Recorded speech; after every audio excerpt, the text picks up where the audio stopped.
Welcome to Speak of the Devil. My name is Reverend Campbell, and I'm being joined by the incomparable Reverend Aden Ardennes. How are you, my man? I'm doing all right. Slowly melting to death, but, I don't know what's worse, my forehead or my swamp ass, but Here we go. By the end, we're all going to know. Well, first of all, I just want to thank you so much for reaching out about this topic. I think it's one that has been on the topic of, I think, everyone, or the forefront of everyone's mind ever since the Satanic Warlock came out, and we suddenly expounded on this idea of lesser magic from the Satanic Witch. And so the idea of looking at the Satanic Witch or lesser magic from the outside, certainly from my position, not understanding that it didn't speak to all types of individuals, was very interesting to discover. And I think this is a perfect way of sort of addressing my own ignorance and perhaps some of my audiences as well. So thank you very much for this opportunity, man. Oh, thank you. I was all excited about it. I was like, hey, let's talk about dick sucking in a book written for women. That's going to be fun. I'm not sure my jaw's ready for it, but you know what? I'm a team player, so we're going to see how. No alpha is a team player, buddy. Okay. Good. Let me say thank you to those joining in chat. If you have any questions or comments throughout the course of this conversation, or you just want to bring up alternate views, or sharing some ideas that maybe we passed by a little too quickly, put them up there in the chat. Gary, thanks so much for joining us early, man. Vasiri, what up? Billy Belly, very good to see you. My goodness. Clinton, how you doing, man? Sean, what up? And anyone else who joins us after the fact, I appreciate you guys' time.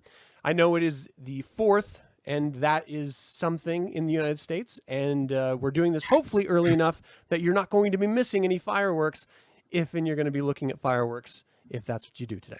So let's sort of just dive into this, I think. But before we start having a conversation about queer theory for the ignorant masses like myself, can you give us an idea of how you would define queer and then what queer theory is?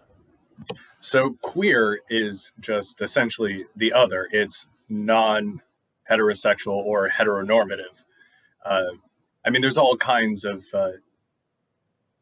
I would say since the 60s, all kinds of other definitions. But if you want to boil it all down, that's essentially it.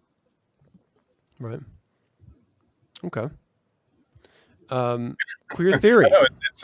It's a very unsatisfying answer is all I'm kidding. Do you want what, 40 years of discourse, or do you want the simple the simple one? So then, okay, so because it's the other and it's outside of heteronormative culture, heterosexuality, does that include LGBT?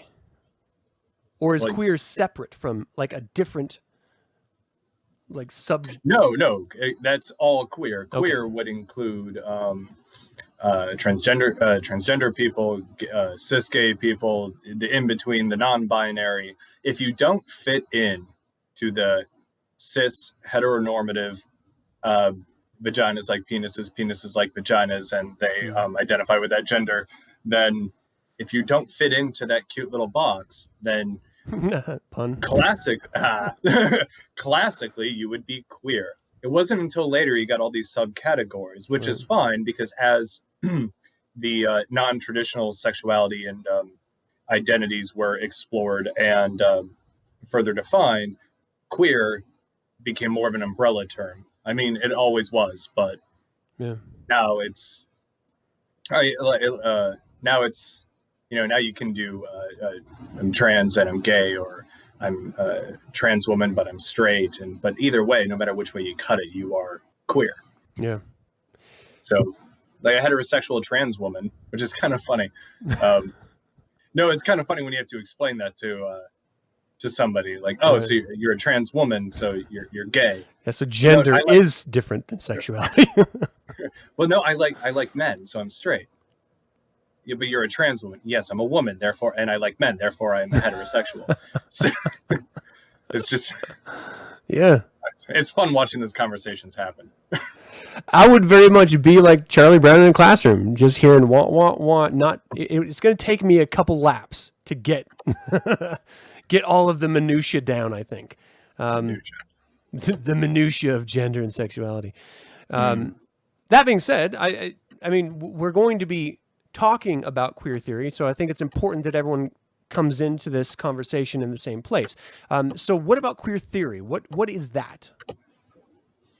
Queer theory is the study of that subject. It's if you want to break it down to academics,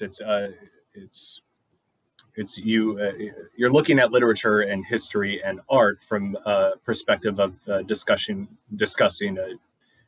gender topics and sexuality, even in subtext. So a lot of old Hollywood movies had plenty of gay characters and homoromantic scenes or subplots that, unless you knew what to look for, you weren't going to see it. Yeah. But queer theory is studying those things and how culture feeds into, how do I put this? How do I put that? How culture feeds into developing these identities about ourselves. Okay. I mean, it's interesting because the Doctor did, in The Satanic Witch, reference literature that was written supposedly from homosexual perspectives, from trans perspectives. At least he referenced some of those books. And I have to think, like anything else, ideas through the generations shift and develop differently in the same way as everything does, you know, in the queer community, right? Or do you think that it is always like, you know, a 1950s queer identity is going to be similar or the same as a modern day identity? No, it's going to be wildly different. For example, now there are these terms, heteroromantic and homoromantic. So what is it? 30 years ago, if you were a gay man, you would never fuck a trans man. Never. You wouldn't do that. I mean, a gay man, by definition, is not interested in vagina. Yeah. But that is blatantly false. I am a gay man. Yeah. I've dated and fucked trans men. Am I any less gay? No. No, they are men. I mean, let's leave it to the chat room. Is he gay or straight, people? Oh, God. If Darren's in there, he's going to have a lot to say. It's going to be fun. Yeah. So homoromantic. So part of queer theory and the development since the 40s and 50s is, I mean, part of the reason why I struggled to give a precise and long-winded definition of queer theory is because that discussion is usually stuck in ivory towers with academics. Right. And so queer theory usually focuses on culture, writing, movies, politics. But in the everyday, you can see queer theory demonstrated and discussed when, like that question, am I still gay even though, you know, I was fucking a trans dude a few weeks ago? Right. And I enjoyed it. I ate him out. And, you know, yeah.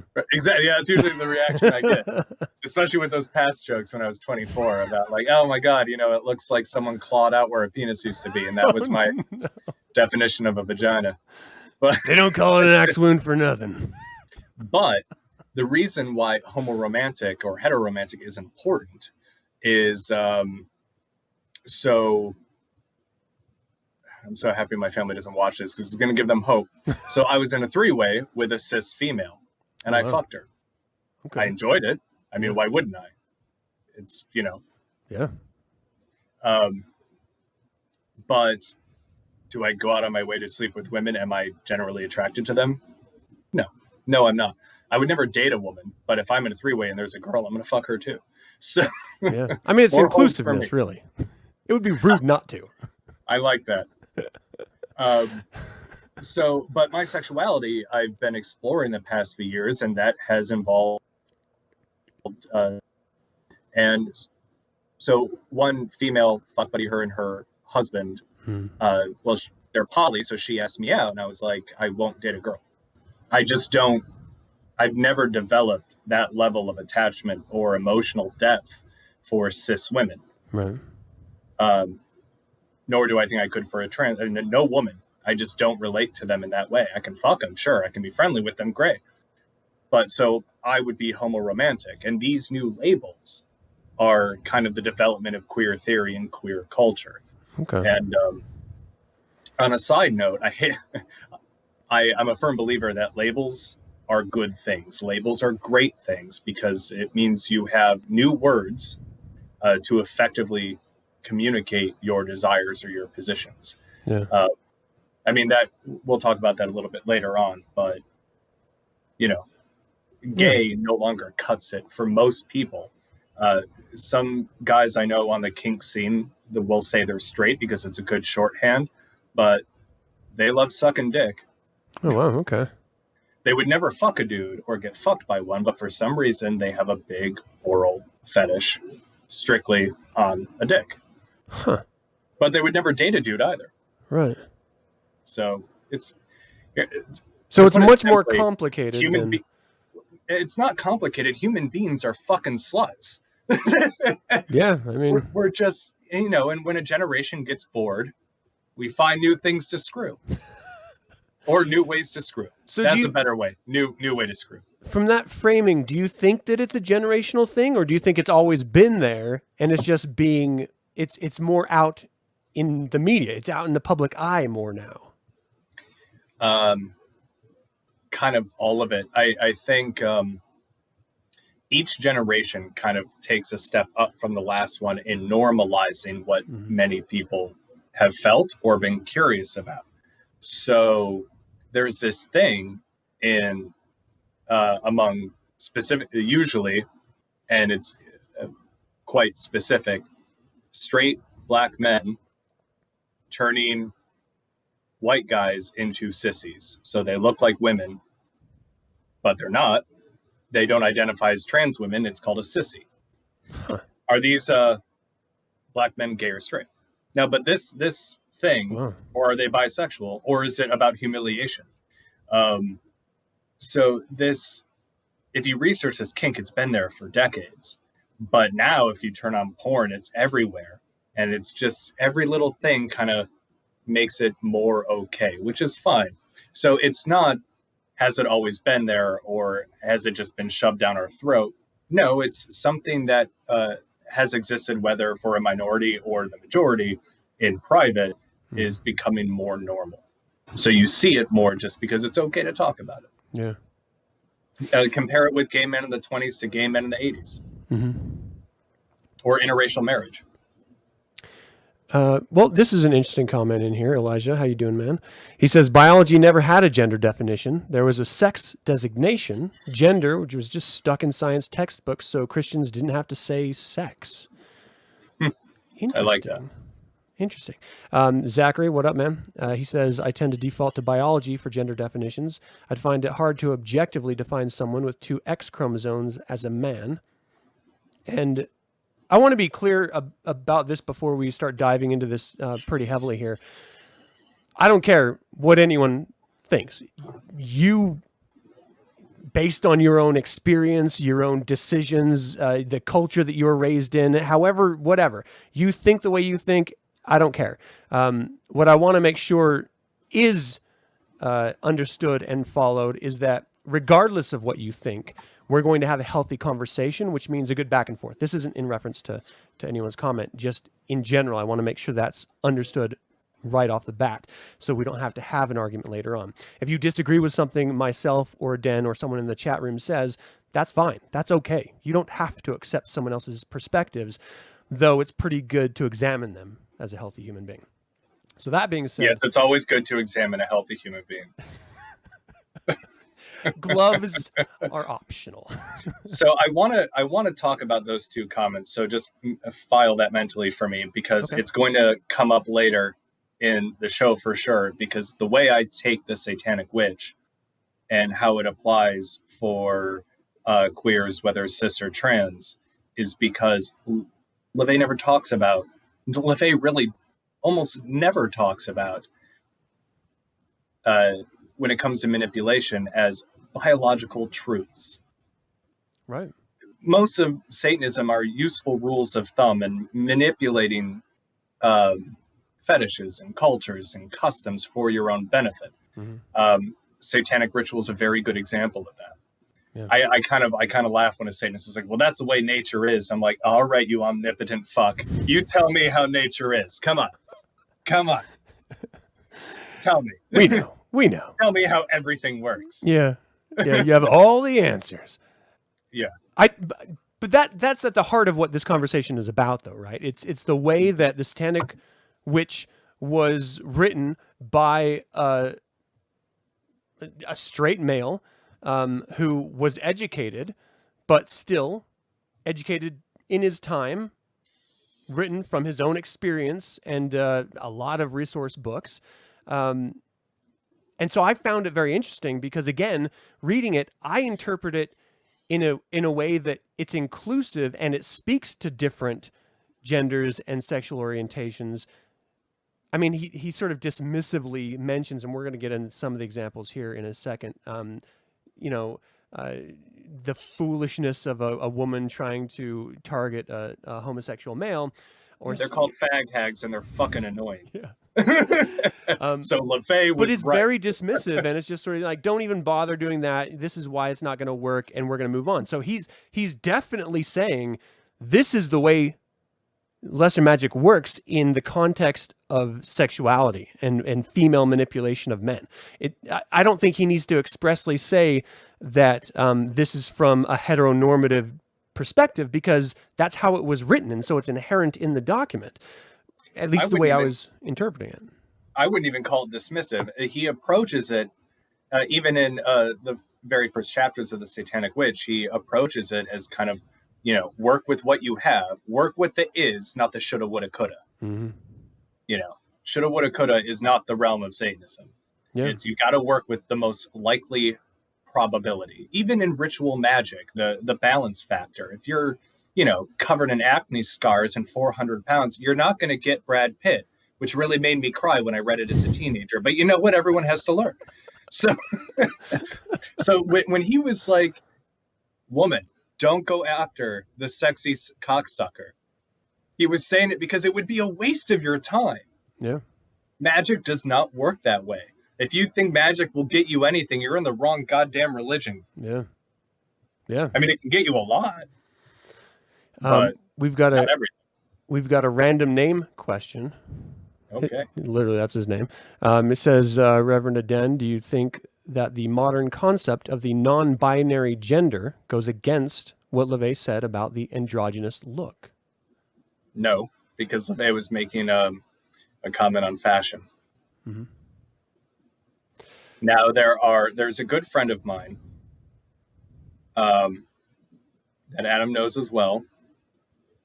Wait, do you know them? I don't know. But anyway, I'm shaking my head yes, because I'm just assuming that I know everyone you know, of course. Right. So there's a good friend of mine, and she likes androgynous men. Hmm. She is a straight woman who likes androgynous men. Like, she thought David Bowie as Ziggy Stardust was one of the sexiest things in the world. I'm like, well, that's just blatantly retarded. So if your target likes androgyny, or if you're into goth guys, what the fuck do you think a goth guy is? Yeah, Marilyn Manson, when he first came out on the scene, he was pretty androgynous. Yeah, especially in his videos, for sure. Yeah. Yeah, I mean, I'm not attracted to androgyny. For me, it depends. Sometimes I like super masculine men. Sometimes I like somewhat feminine men. And it just depends on your core. So if you think that LaVey was poo-pooing androgyny beyond the time he wrote it in the 70s, which was everybody has to be androgynous because dressing feminine or hyper-masculine is sexist and wrong, then you miss the point. Yeah. He's also constantly trying to drive women specifically to what works for them, we'll say, but he does bring this very traditional Betty Boop styled approach when he talks about the most common male appeal to women, right? They're always going to go for that sort of Betty Boop look. Big hips, big bust, thin waist. And like he hammers that idea home throughout the Satanic Witch. But I think that's just because that was his kink. That was what he was into. And so that's how he was trying to communicate his ideas. Do you think that's the case, or was he really trying to define what your traditional woman should look like? Well, okay. So if you look at photos of many of the women LaVey was attracted to or had been with, they were not thin, waisted women. Mm-hmm. They were curvy to arguably plus size. Yeah. I don't see LaVey arguing for women to be circles upon circles upon circles. If anything, he even argued that if your Corey likes stick figures and you're a stick figure, there you go. He was arguing what works for you and to accentuate whatever you have. Mm-hmm. What is it? If a woman had a more fearsome, dominant appearance, he was like, don't soften yourself. Keep running with that. Work with the base you have. Extreme. Right. I'm sure there are plenty of sections where I'm like, dude, that's all you. All you, man. But I think the underlying theme of the book was don't fight against what you look like, accentuate it, and appeal to what you can with what you have. And there are certain things you can change. Mm-hmm. If you're not particularly gifted in the rack department, or for men, if you're not particularly gifted in the pants, nothing wrong with a little bit of stuffing to help you through the day. Yeah. So, or you can, do what I did with my 2.25 inch thing. If you want people to think you have a huge dick, just tell them you're really tiny. Yeah. That way, when, they pull down your pants, they think you're suddenly massive. Mm-hmm. Yeah. See, it's just trickery. So it's interesting to hear you say that, because when you approach, so I started looking into what queer theory was once you brought this topic to my attention, because it never even crossed my mind. Mm-hmm. And so traditionally, I would say that when people think of queer theory, it's challenging the established ideas that have been presented in a heteronormative culture or region or whatever. Mm-hmm. It's trying to find a queer identity within that heteronormative lexicon or presentation. But if you think that the Satanic Witch did a good job of being open to the idea, where does the queer theory come in to try to carve out a niche or to try to fit in with what the Satanic Witch is presenting? Do you think it spoke to queer individuals, or do you think that it needed a little bit of assistance or needs? That's a very cute question. Because I see what you're trying to do. I'll say this. Okay. You and I both have seen those comments in when you were present on social media of men who dismiss the Satanic Witch and were waiting for the Satanic Warlock. Yeah. And I always thought those men who said that they need the Satanic Warlock, that they cannot use the Satanic Witch, were dumb. Yeah. Here. So when it comes to queer people, if you require a blatant text that identifies you in particular, and you won't read anything else, I would also call you dumb. Mm-hmm. I, as a gay man, have benefited incredibly from the Satanic Witch. Is it written for women, predominantly straight women, to use on men? Absolutely.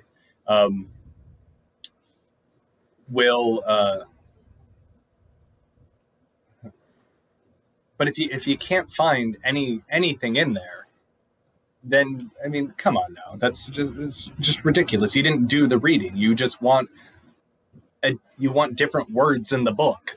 Right. Now, of course, the tricks will become more specific. The same tricks men use on women, or that gay men use on each other, or what lesbian women will use on each other are different. So sure, different texts for different people. That makes perfect sense. But to not read the book and to say none of it will work and you didn't learn anything from it is just silly. Yeah. I mean, the synthesizer clock in the first few chapters of the book would apply to everybody. That is the basis of somatyping. It is true to everyone. Mm-hmm. I want to talk about that then, if we can, because I think that's again, it was written by a man addressing women in order to help them be the best witch that they can possibly be, right? Give them tips and techniques that he knows, observations that he's seen. But that, again, is from a heterosexual position. Do you think he did a good enough job of spanning that gap that you can? I mean, you just said that the LaVey personality synthesizer, or the clock that he's working on, is pretty accurate to whomever looks at it, and you can find and sort of categorize types of individuals pretty spot on with it. Do you think that it needs any adjustment from a queer perspective? No. Okay. All right. No, I don't. Because next question. if you need the clock to adjust based on the community you're discussing, then it's not much. It's not somatyping. Right. It can't be both at the same time. When it comes to fashions and specific, how do I put this? I know we're going to talk about this later, but I'll bring it up now just to, as an example. LaVey writes that most men are essentially voyeurs. Mm-hmm. So as a gay man reading that, that's a useful, something that most gay men already know. Is the reason why we dress like whores. Mm-hmm. Most of us anyway. Yeah, I'm looking at you with your intro. So I had someone. Yeah, I get comments on that a lot. They're like, "Why the fuck do you do that? Why is that even at the beginning of the show?" For me, because I love looking at your body. I know who it was for. It's all for me. It's all for you. I know. So, but reading that, then I can apply that kind of rule of thumb to myself. Well, I have a great ass, so why wouldn't I wear tighter pants that kind of accentuate that? Or if I'm feeling a little saggy back there, if I didn't do my squats that day, a jock strap. It's like a wonder bra for the butt. It just kind of it lifts. That's why so many gay men wear jock straps. Funny. It's the fucking wonder bra. So, I never thought about that. And it frames the booty. Yeah. Which is what we fuck. I'm starting to really rethink my 7th grade gym coach now, making us wear jock straps. Well, did yours have the cup in them? Not like a firm one. It was just fabric. Oh, then yeah, I would really rethink your gym teacher. He also would wait outside the showers and force us to get the towels from him. So we're like all sopping wet and nude. Like, "Please, sir, may I have a towel?" So yeah, I think there was something there. All right. Yeah, just maybe. Well, I don't know how far we need to go down the Satanic Witch rabbit hole, because it is pretty insane here. But just to give people a base understanding, whenever we're talking about personality types, we have 3 different points of self, right? So you have your apparent self, which is what we're presenting right now to everyone.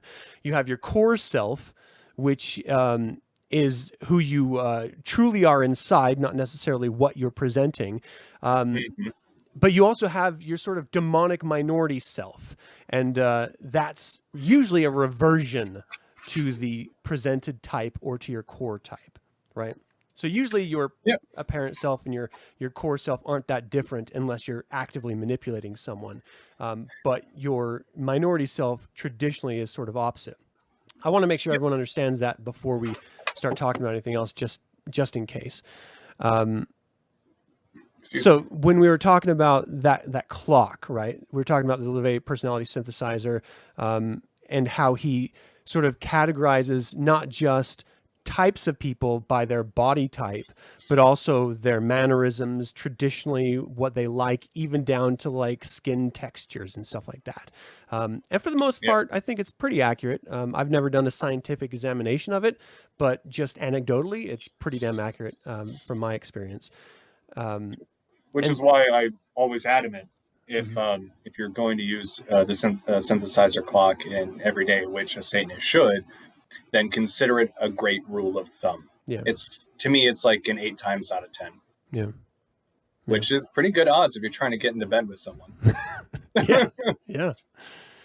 I don't know really how you want to run through this. Let's just sort of hit a couple basic categories and see if there's a queer perspective on it that differs from the doctors. Does that sound okay? Sure. Okay. So let's talk about sexual proclivities, right? All right. So it's presented as the man most likely to fit the established image of the homosexual is at a 6 o'clock. But is that always true? So the way I read that section was that, how do I put this? That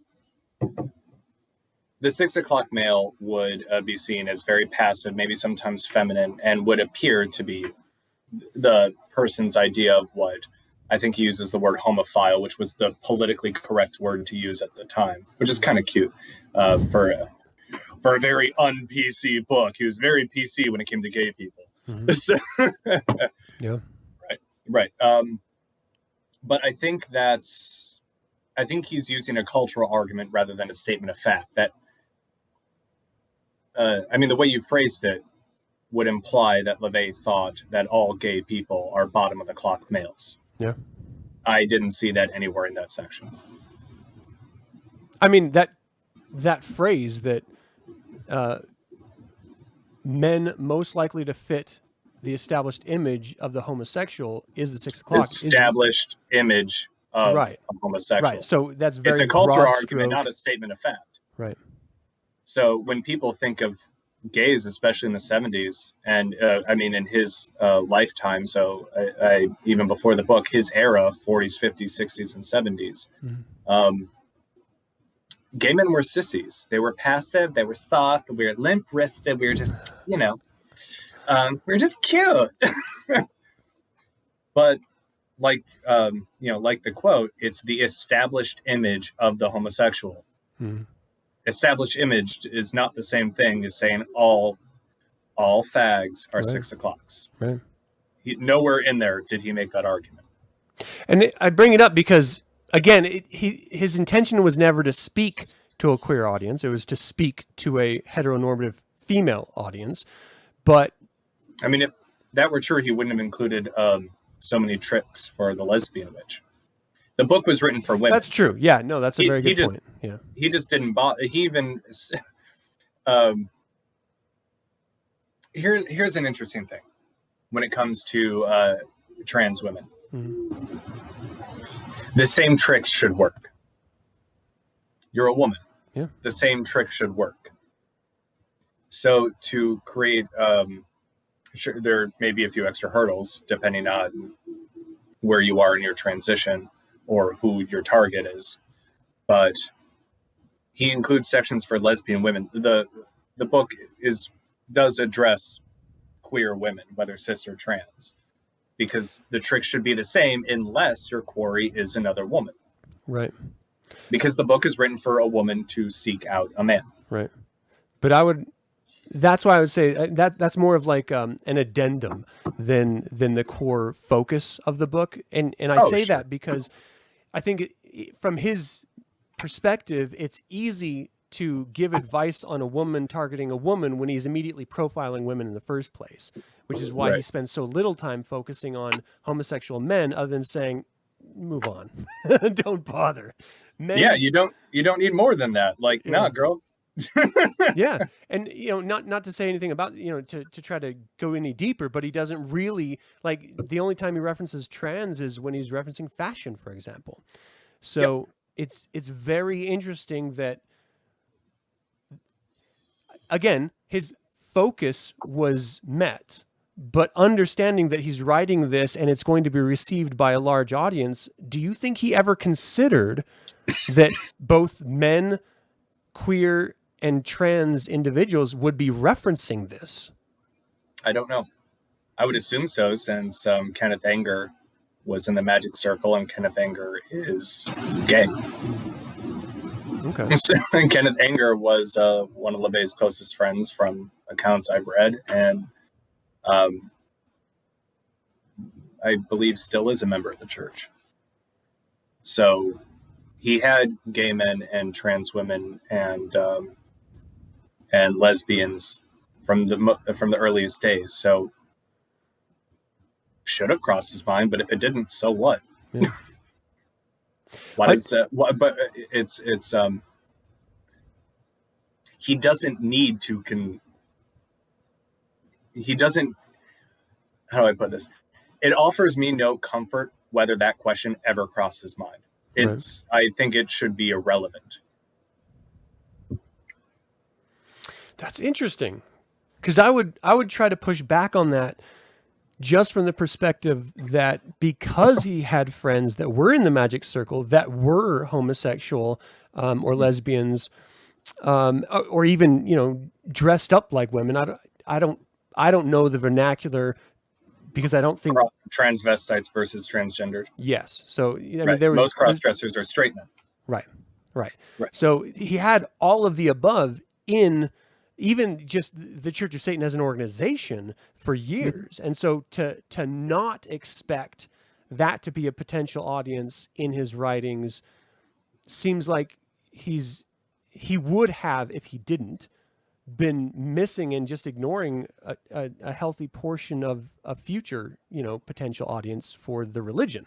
And so I have to think that though he does address small factions and small ideas in this, it's certainly not targeting any group other than primarily straight women, which is what prompts the question and what, in my mind, prompts the importance that he should have considered it, because again, the organization is so welcoming, the religion is so welcoming to any individual who finds themselves within the text. So that's why I think it's an interesting thought in the context of queer theory, because if queer theory is examining where the queer individual fits in a heteronormative world, and Satanism is defined and defended in a heteronormative, primarily by a heteronormative individual, and he doesn't think about speaking to those people, but he does welcome them as a part of the organization, I think that would be strange, you know?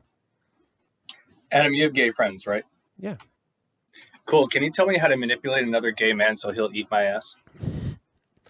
I don't know about that specific. No. Can you tell me how to dress as a gay man if I go into I won't even be specific, just a gay bar to pick up a top? But that's my point, is that he does reference books from that perspective. But who wrote books in the 70s? What gay men wrote sex manuals? No one. Just because you have friends in a separate world than you does not mean you know everything about that world enough to write a textbook on how to manipulate others. Right. I would say it would be damn near inappropriate for LaVey to write a book on manipulation for gay men. Like, until that man took 9 inches up his ass, he cannot tell me shit about how to take it.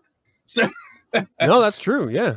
Right. He studied the relations between men and women, and he included parts for witches, because that's who he was writing the book about, whether they were gay or trans women. And the only times he mentions other people is as advice to women. Right. Yeah. So why would he write those books? He does not have that information. And the books he does reference are about gay culture. Well, you know what? I don't know. I'd have to go back and look, because I know he does reference plenty. But it was mostly in terms of transvesticism and transsexualism, wasn't it? Transvestites primarily, yeah. Like, right. it was like, then, instead of a gender identity, it was reference to just the proclivities of dressing as a woman, as a man. So even then, didn't he usually bring that up around why transvestites usually look better women than women? Yeah, exactly. Yeah. So he was using it as an argument to help women. Yeah, absolutely. So there we go. He wasn't commenting on transvesticism. He was commenting on, listen, the reason why that man looks better than you is because he knows how to put on fucking makeup. Yeah. He understands these basics of what I'm trying to tell you. Yeah, absolutely. So there Interesting. Okay. So then, it says all types, however, have their respective homosexual counterparts. Again, just paying off that idea that there may be an anecdotal typical, but all variants are contained therein. I think that's interesting. Let's talk a little bit about odors, because you brought up some articles that I think are fascinating that I never considered before. And I want to just read a little bit here from our notes, where it says LaVey divides these sensations amongst dominant and submissive individuals, depending on the clock that they find themselves in. Many qualities have exceptions for dominant women and homosexuals. So I want to talk about this gaydar smell articles that you sent over, because I think this is fascinating. Do you want to leap us onto that conversation? Sure. Well, to start off dirty, there's this wonderful thing that a lot of men have, whether they're particularly kinky or not, is smelling each other's armpits. Really? And licking them. What? Okay, right, yeah. So, but I just wanted to say that in a public place. But anyway, back to the point. Is that true? Let's relate it to you. You've expressed this numerous times when we've talked in public and in private. You love the natural smell of a woman when you're going down on her. Right. Right. Okay. Okay. So that with the gaydar, it caught researchers' attention because anything that prolific in a culture probably should be studied, because there's probably some truth to it. Right. How do gay men know when they're gay, even if someone is buried in the closet? Like, how do we know who to manipulate and target, that bro drunk at the frat house? So what they did was they took, in one study, they took sweat, and they had straight men, straight women, lesbians, and gay men. And I forgot the percentage off the top of my head, but I think it was like 7 or 8 times out of 10, we'll say. Lesbians and gay men could identify which ones were gay by scent alone. Yeah, it's bananas. Like that blows my mind. Yeah, you can smell a cocksucker, all right. You need an Altoid, son. That much semen, it's going to change your DNA. He smells like he's from the sea. It's all briny. No, I think that's fascinating. I never considered that, because ultimately I've always looked at it as removing gender or sexuality from the equation, just that you are attracted to pheromones and that's just it. I never thought that of course it makes perfect sense that it would. Right. But I never even considered think about it, because even if they're they agree that homosexuality is a natural aspect of human sexuality that is evolutionary advantageous for homosexuals to exist. Yet when you're like, no, you can smell it on someone, like, wait a minute, what? Why wouldn't a gay man be attracted to male pheromones? Right. That, wonderful smell between the asshole and the ball sack. It's beautiful down there. You should give it a try. It's wonderful. I love my own, but that's because I'm, vain, which is also biologically. I thought you were going to say because you're fuck. I forgot the goddamn word. You can stretch your limber or something. Fucking that didn't work. Limber? No, you're limber, and so you smell your own fucking. Never mind. Yeah, move on. It would have been great. Joe, let's just leave it at that. What I just say about woulda, shoulda, couldas in Satanism? All right. We're moving on. It would have been great, but it wasn't. Billy Belly has a couple interesting questions here. Is the transvestite a crossdresser? Yes, is referenced by the doctor in this book. Billy Belly also says, I just like saying your name. Billy Belly. Could someone please tell me why LGBT is all in the same category? I do not get it. Trans is someone's identities. Lesbian, gay, and bisexual are sexual preferences and have nothing to do with trans. Well, I think there's a societal reason, right? All right. So yes, but to quote Luke Skywalker, that's amazing. Every single part of that sentence was wrong. The worst Skywalker quote ever. I actually like The Last Jedi. I did not like The Rise of Skywalker. Okay. Anyway, we can still talk then. That's another episode. Me, you, and Darren can get together because he and I still argue about this. Fisticuffs abound. Yep. But all right, so let's talk about the alphabet people, to quote Dave Chappelle, and what a great comedy special that was. That was great. Yeah, it was great. So no, I'm fortunate enough to live in a time where being gay is less of my identity these days. Mm-hmm. But I think with comments like that, where I'm assuming he's straight, where straight people get confused is they forget that just because you have a label for your identity does not mean you have many others. Mm-hmm. Like you can be gay and a Republican, not necessarily a conservative, but you can be a Republican. Yeah. Both of those would be identities. I am predominantly gay, though I guess the more proper label these days would be homoflexible. I'm homoromantic. I'm a Satanist. I'm Lebanese. I'm all these things. They're all my identity.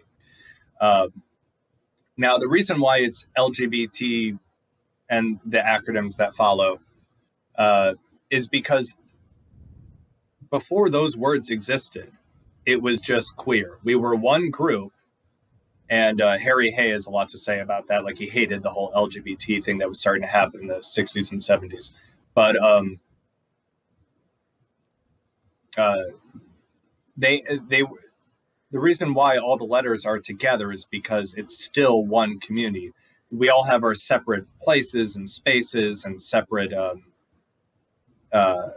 individual cares, like, for instance, gay men are not particularly worried about the same kind of health care that trans men and women are. Yeah. But the community tends to band together because we're always lumped into the deviant category. And queer specifically means other.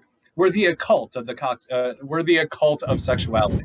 That's nice. A good way to put it. Yeah, I like that. Write that down. I want to remember that.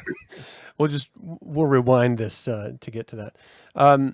No, and it makes perfect sense to me. I mean, the truth is that when you're existing in a predominantly heteronormative narrative world, and anything that's not that is seen as perversion or disgusting or foul or whatever, then if you're the other, then you're going to want to have a voice in that, and so you group together with others that are the other.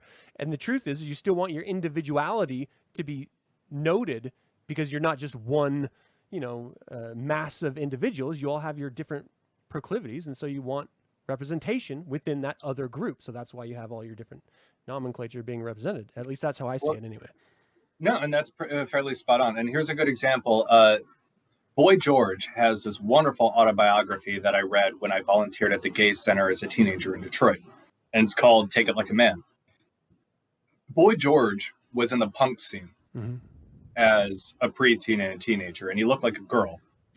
Now, back then, punks and queers were all one community. They all hung out together.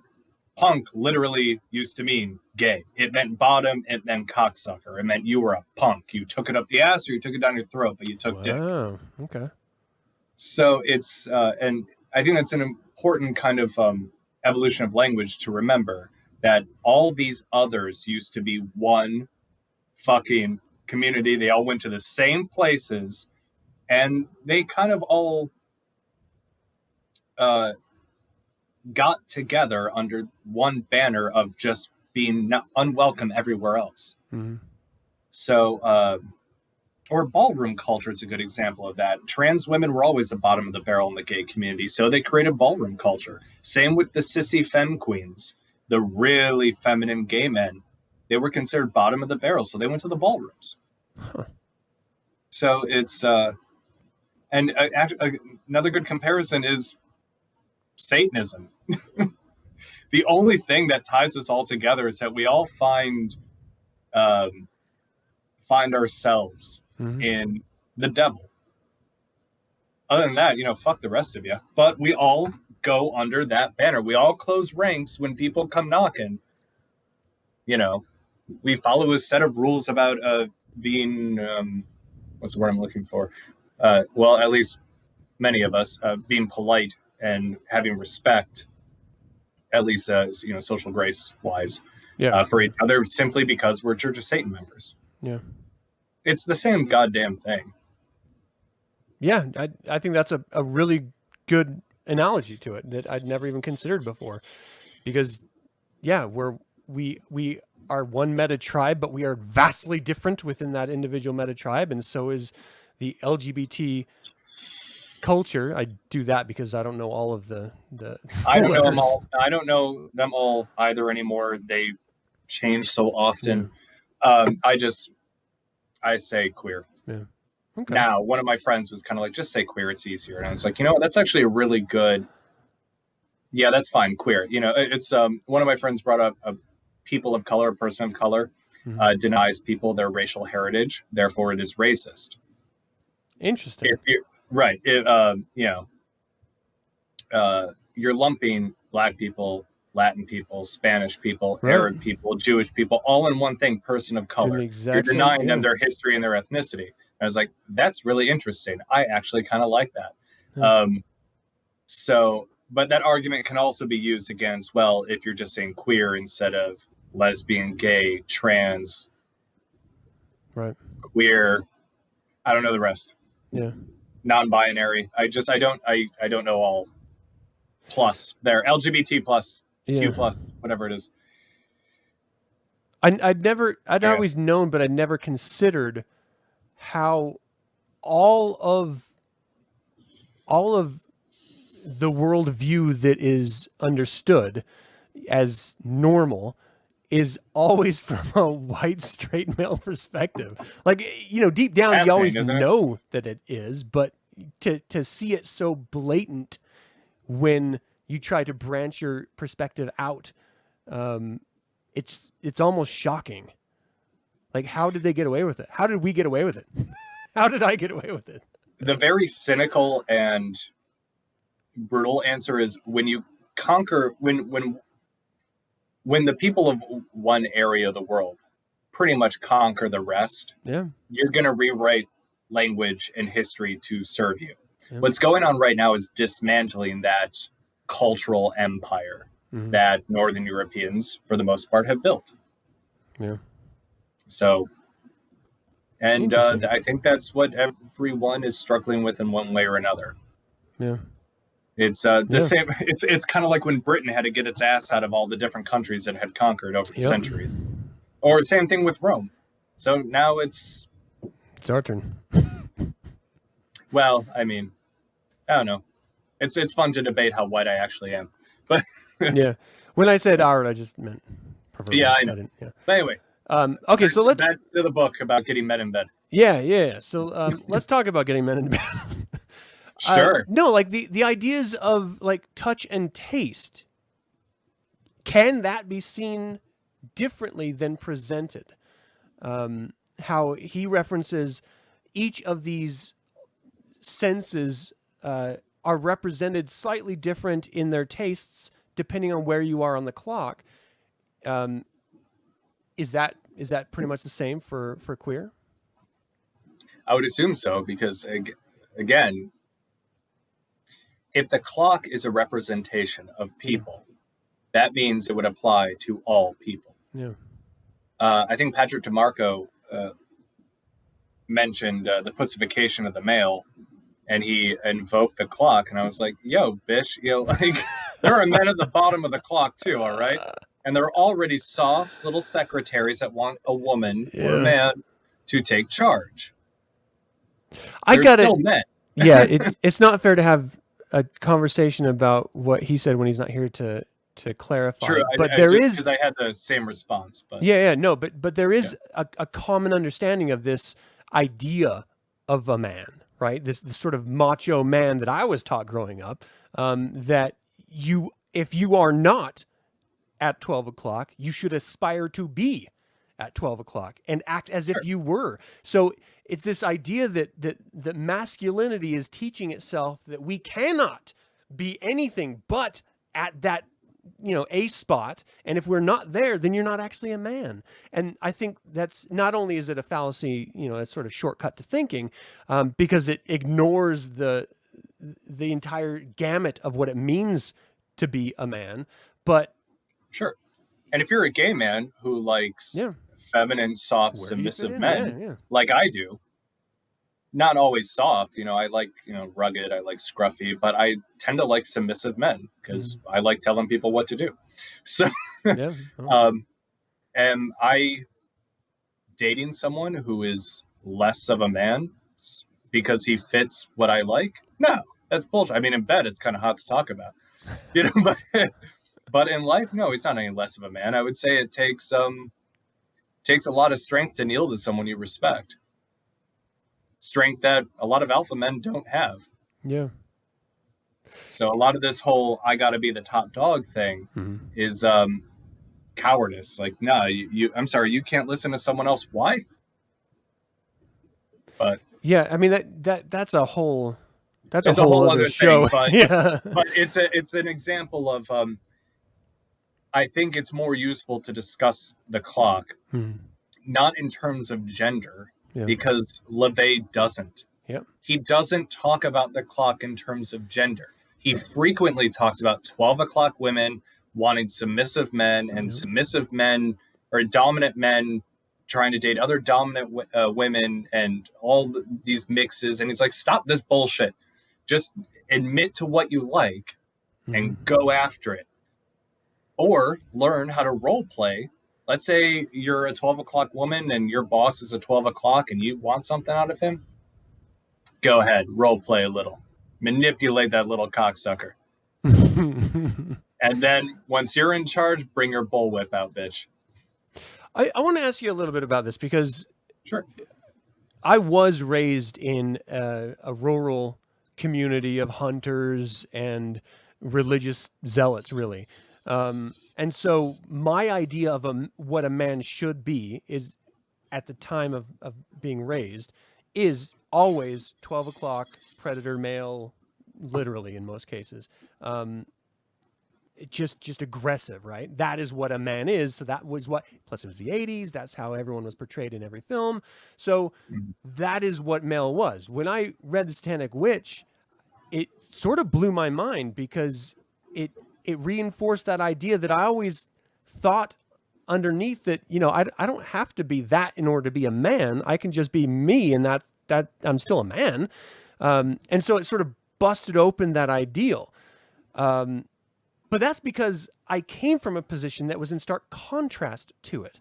If you're already approaching the synthesizer clock from a position of knowing that I don't have to be that ideal to be a man, or a woman, or whatever your identity is. Yeah. Is it as impactful? Is it as revolutionary? Or is it just like, we knew? Well, I mean, I read the book that way, but that's not why I read the book. I read the book to learn how to do exactly what the book is for, manipulate other people. Yeah. Now, if you read something that blows your mind like you did, then great. Good for you.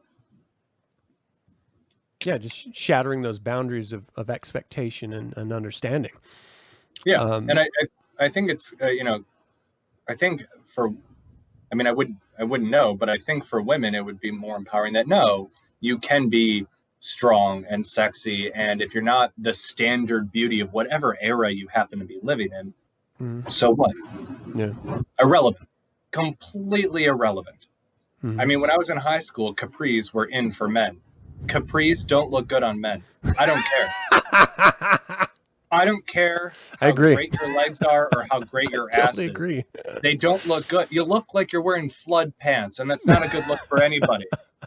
There should be no mill houses here. All right. Yeah. So, the witchery is beyond trendiness, and there is a difference between style and fashion. Mm-hmm. Just like there's a difference between a beautiful piece of art and whatever school of thought is currently in right now. Mm-hmm. Picasso in certain periods was shit. I don't care if he was once talented. What he was doing in that specific era was crap, but it was trendy.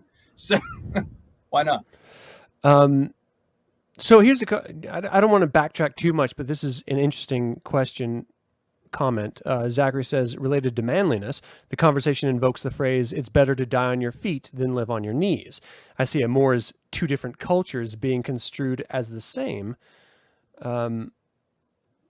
How do you unpack that comment? I'm not sure I understand that comment. I understand the quote, but I don't see what he's getting at. The idea as a man that it's better to die on your feet than live on your knees. But if you see it through, from a hetero male perspective, Mm-hmm. I think that, the traditional understanding of that phrase, but if you see it from a queer perspective, how do you unpack that statement of it's better to die on your feet than live on your knees? I don't see it from a queer perspective. I kind of see it from a satanic one, that is one of the dumbest things I've ever heard. See, I like that a lot because there are no modern martyrs in Satanism, right? The idea of standing up for what you believe in and dying for it is very antithetical to Satanism. Well, not just that. I mean, I think we touched on this in the toxic masculinity episode, where it's very useful to produce roles in tribal situations. Mm-hmm. With that, trans people and queers as a whole were usually shamans. They were usually not in the hunters or the gatherers. They were usually just the weirdos. Hey, not much has changed. So anyway, but that whole a man should die in a heroic fashion, fighting or trying to survive, it's useful, but it's not really all that useful anymore. Mm-hmm.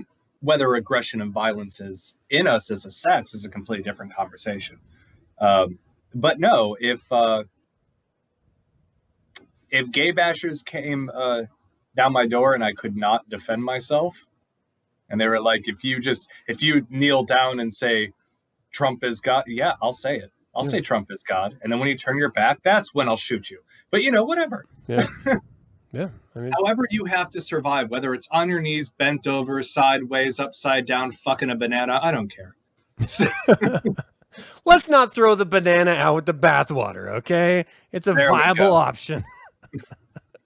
I want to talk about touch a little bit because you brought up an interesting note here, that much of this book are LaVey's tactics depending on gender fetishes in Western culture. But what was your perspective on this? Through queer theory. Let me see. I was probably drinking when I wrote it. I'm drinking now, so it's okay. So am I. Oh yeah. Okay. So notes are good, people. Yeah, that's right. So what is it? So like I said earlier, and when I said we would touch on this later, is LaVey discusses useful truths, not facts of life. Mm-hmm. So living in Western culture, certain traits represent certain body parts. If someone's in a skirt here, it probably means they're a cis woman and have a vagina. Soft skin, hairless legs, these things mean the passive partner in sex. In the queer community, there's other signs, whether someone's a bottom or a top, things that are just understood. In the leather community, so BDSM, there's all codes about where you wear leather, on which arm, what hanky you got in your back pocket, what hat you're wearing.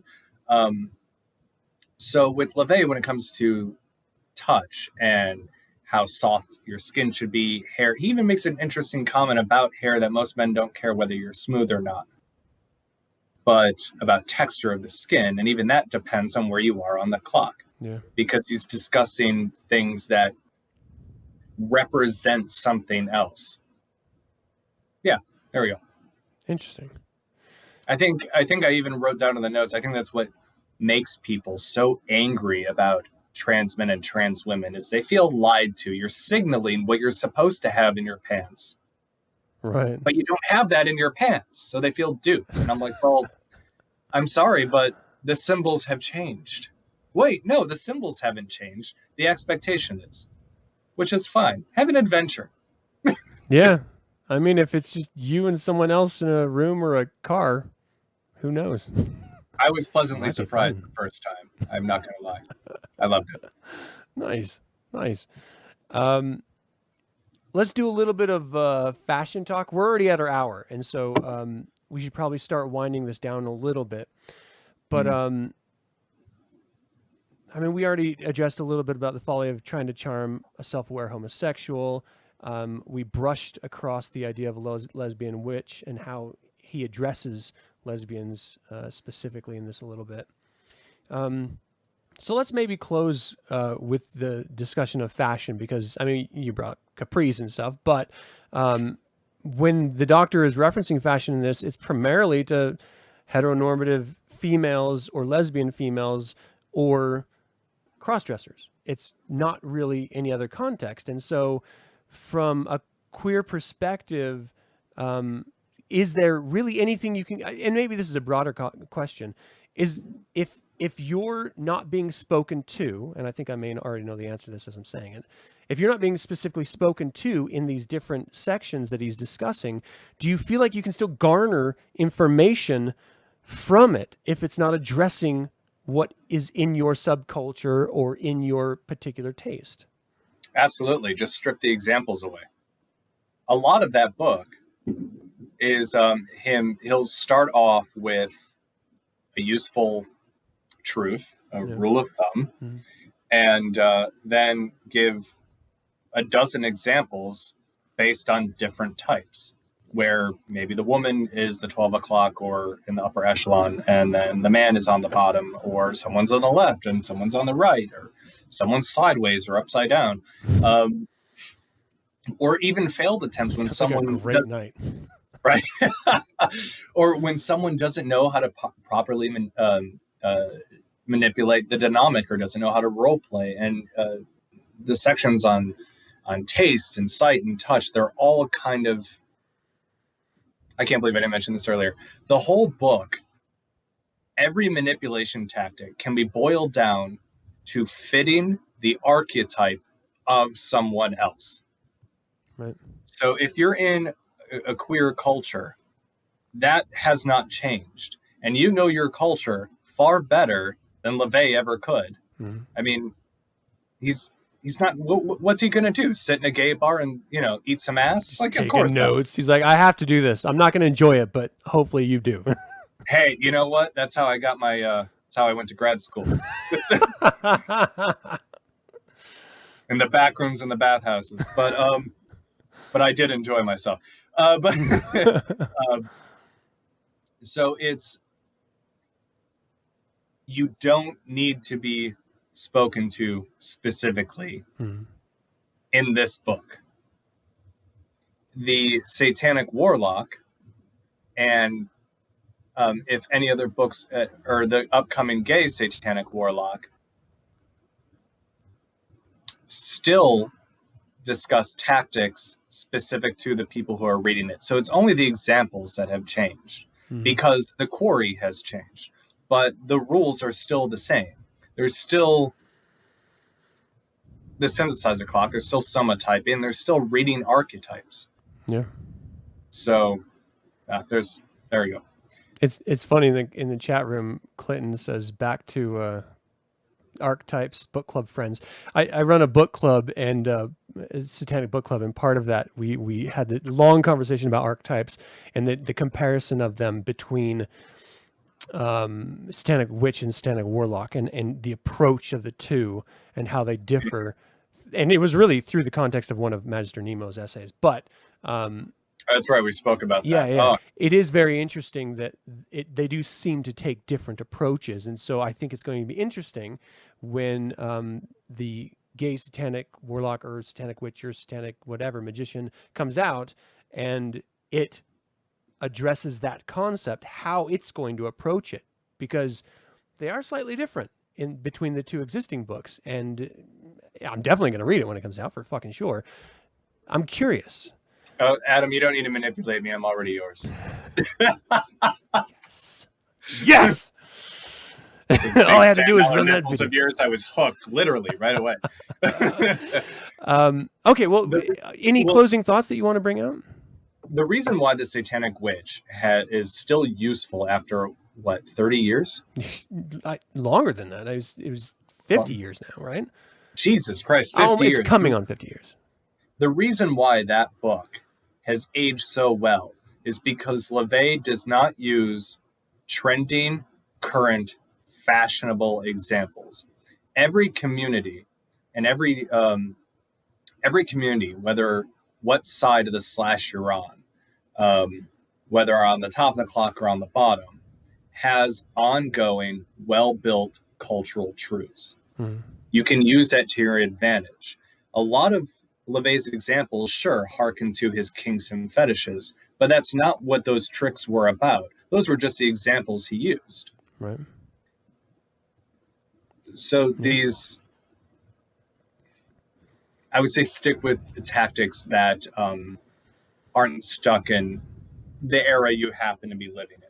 There's a difference between a pickup artist and a magician. For sure. Yeah. Right.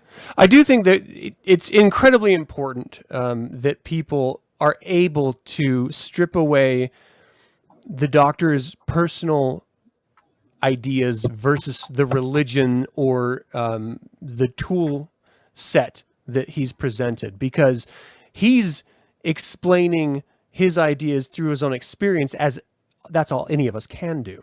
But if you come from a different experience, you still have the benefit of the tools that he's presented. You just have to examine as if you don't look at it through his eyes, look at the science or the understanding and interpret it through your own eyes and experience. That's the most important thing. It always drives me crazy when people are constantly referencing Satanism and it's always through the experience of the doctor, when he was a man, he was many things that were outside of the religion of Satanism or the organization of the Church of Satan. Many things. And just because he liked one thing does not mean all Satanists must like that one thing. We have to understand that we all have our own different proclivities. We all have our own identities and our own sexual preferences. We have to be able to interpret these wonderful tools that he's presented and use them effectively in our own lives. So you have to be able to strip away those ideals, that sort of fanboy ideal that we all go through of the doctor himself. Those are the dogmatic Satanists, where they will follow the Satanic Witch as if it is a step-by-step manual. And if LaVey didn't write the Satanic Bible that way, why the fuck would he write anything else that way? Yeah. You gotta read and apply and figure it out. I mean, like I said, the examples are examples. They're examples. What example has ever do you personally do and it always works? Because no one is going to be the character in the fucking book he's talking about. Yeah. But it's like those people who are satanic men must always wear a suit. And then at the 50th, one satanic priest showed up in cowboy boots and a dress with big hoop earrings. I ran up to him. I'm like, I fucking love you. And he's like, queer's got to represent, and just strutted. I'm like, you go. You show those suit-wearing bastards who's boss. He's like, I love it. Don't look at these manuals of manipulation as must be verbatim inclusive, dogmatic. If I do A, B, and C, it will work. Just apply it to the situation you're in. The only thing you really have to think about is, at least when it comes to the Satanic Witch, and if you're not a woman trying to get a man, is just look at the clock. Just use the fucking clock. It's not that hard. I mean, look at it. It's right there. It's nice and big in colors, too. It's color coordinated. It's so easy. Mine doesn't look like that. You got a better version. Oh, you got the pink one? Well, I have the orange and pink one. But there's an orange one? Yeah. Oh, there is an orange one. You got the paperback. That's why. Yeah. Those are hard to find. Good for you. Yeah. Well, I got it back. I got the hardcover. Those are easy. It's never Nice. that way. All right. Anything else? Any last thoughts? Don't be afraid to experiment. Suck a dick. There it is, everyone. Go Eat a home and man's suck a pussy. dick Do tonight. something. Have some fun. You might find new little treats. Yeah. No, Hopefully Adam. not while you're eating ass, because I don't want those treats. Hey, eating at well, no. I mean, you know, like do a smell check. You know, you know, if you're gonna put your tongue somewhere the sun don't shine, Yeah. and, you know, if it's hairy, you know, take a look around. You know what? It's kind of like it's so much that we learned as children is still true. Before you put something in your mouth, look at it. It's true. Very, That's very it. true. If you're gonna, you know, like lick an ass, look at it. Just there it is, people. there we go. That's my advice as a priest. Who the fuck elevated me with advice like that? You may be demoted now. Brought back down. I'm comfortable with that. Thank you everyone so much for joining us in the chat and for watching this after the fact. If you have any questions or comments after this live stream, go ahead and put them in the discussion below, the comment section. And who knows, maybe someone will reply to your comment. Either way, Aden, it is always such a wonderful experience talking with you. Thank you so much. Yeah, thank you, buddy. It was a lot of fun. Do you have any projects or any social profiles you want to pimp out? No, I had to put horns on hiatus for the year because of the pandemic. I couldn't do any new photo shoots. Yeah. Okay. I'm working on a new book, but interesting. All right. Yeah, working title is The Genital Rebel. We'll see how that goes. Okay. Well, there it is, people. Got a little bit of scoop on it. Thank you once again. And until next time, everyone, actually, before I do that, closing off, if you want to learn more about Satanism or the Church of Satan, check out churchofsatan.com, read the Satanic Bible, read the Satanic Scriptures, and in the context of this conversation, read the Satanic Witch. It's good for you. Puts hair on your testicles, even if you're a woman. Every time. All right. That's it. Your ovaries are all hairy. Why did this happen to me? Well, you know, he went too deep, apparently. All right. Until we can speak of the devil again, everyone. Hail Satan. Hail Satan.